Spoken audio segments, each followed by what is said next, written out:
Coach, if you would just introduce us to these young men that you have here with you. Ramek Allen, senior, Zeus Bat, senior.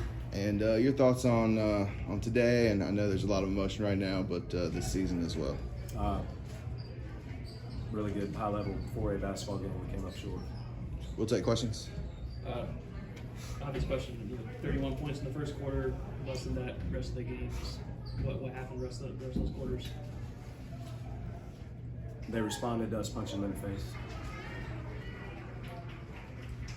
You guys shot 5 of 7 from 3 in the first half and ended up 6 of 23 or something like that. What led to such a drastic change shooting the ball?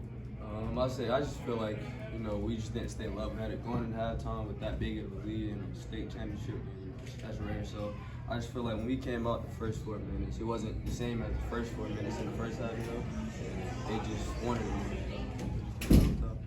Probably for you and for Zeus, I know it's hard in this moment to think about this, but the experience that you guys have had with each other in high school and going to 2 straight state championships in and of itself is obviously a pretty remarkable thing. Can you talk to just, how surreal this ride has been for you guys?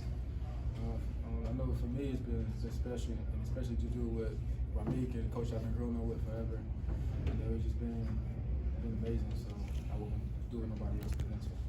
Yeah, like you said, it's just always been us. A few other guys started with us, some came later, but, it's a family. We big on that, Every time we step, we go somewhere, it's family, we're together, and we just had an unbelievable 4 years, me and him, we went over 100 games.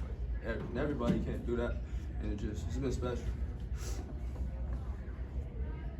Why don't you go ahead and introduce the guys you have with you up here? Right beside me, I have Chadlin Traylor, senior Chadlin Traylor, then senior Carson Evans, and junior Ashton Pierce.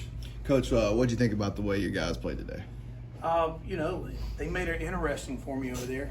Getting down big lead, but we're a defensive team. We knew that we could scrap our way back into it, and I tell them all the time, chop wood, and one play at a time. And these guys, they bought into it. We also knew at the end of the first quarter, they came out smoking. They were unbelievable.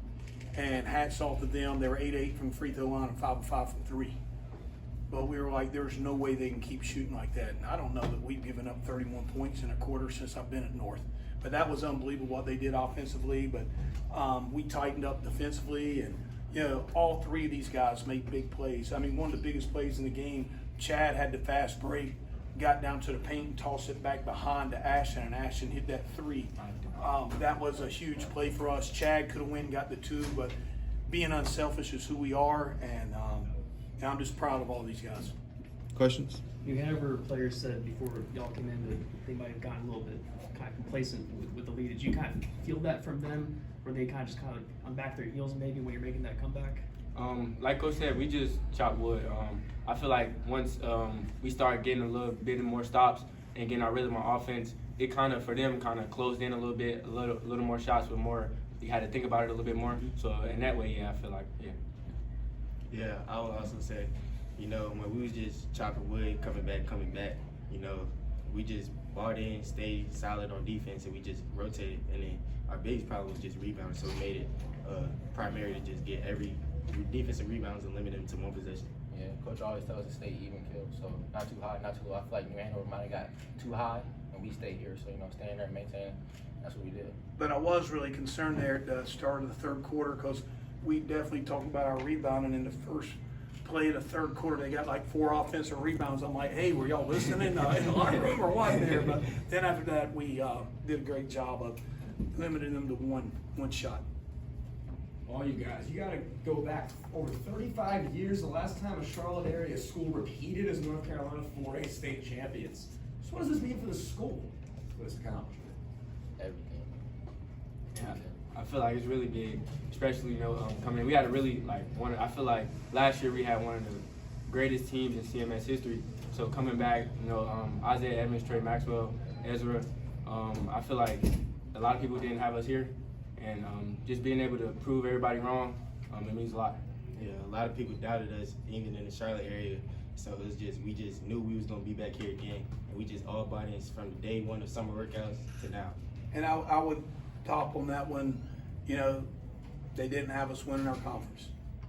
They didn't have us ranked anywhere in their polls or whatever. And, you know, sometimes that's motivation to guys. And, you know, we've had a storied basketball program from Coach Holden. I took over for him and myself, but, you know, we feel like we're always going to be in the thick of things. And I knew these guys, they always had the edge about them. And I said it in an interview out there, this is probably the best team I've ever had as far as these are all good guys. Like, they're great kids. I don't have to worry about anything. They're just great people. And for them to be rewarded like this and to know that they not prove the doubters wrong, but prove the doubters wrong that no way we would be here and for us to win it, it's really special. Not to these, but my other seniors that are over there. I mean, Kais Matthews, Greg Murray, and Zion Williams, they've been through it the whole time. And they said it, I'm rambling here. They talked about this summer, we went to Philly, we played the toughest competition we could. So they knew it. We went to Philly, played some prestigious Nike schools, we won. We went to the North Carolina 3. They put us against top teams, we won. So we're used to winning, and we played from behind multiple times this year. And we were down to Newton, who got beat in the state championship. We're down 16 to them, and we powered through in the fourth quarter. So these guys are winners. They understand until the horn sounds, we always have a chance. Hey, Coach. So North Beck, you guys get the win. Then Corbion Community, they get it on the buzzer beater. Lane Norman girls get it on the buzzer beater. What does that just say about basketball in the Queen City and the surrounding areas? Well, we feel like, you know, New Hanover's really good. I really respect those guys, but you know, we feel like Charlotte basketball is probably the pinnacle. You know, you've got to come play every night. Even the teams that are average, they're really good. It's just they're getting beat up by other really good teams. So, you know, hats off to Lake Norman and Corbion, and I'm just glad that we're right here in the same breath with them again. Chad, third title for you. When you look back at your high school career, what is it that has allowed you to be the catalyst on 3 championship teams? And Coach, if you can add any insight you have there as well. I just feel like just me being a point guard, I feel like throughout all my years in high school, I was always composed. Being able to take care of the ball and being able to control the game from just point guard aspect. Also defensively, I feel like especially a lot of high schoolers don't take defense serious. And I feel like at the next level, I know at the next level I'm gonna have to play defense. So I just feel like throughout my whole high school career, I was consistent with those two things, and that's what I would say. Emphasize a little more north, huh? Coach, how do you go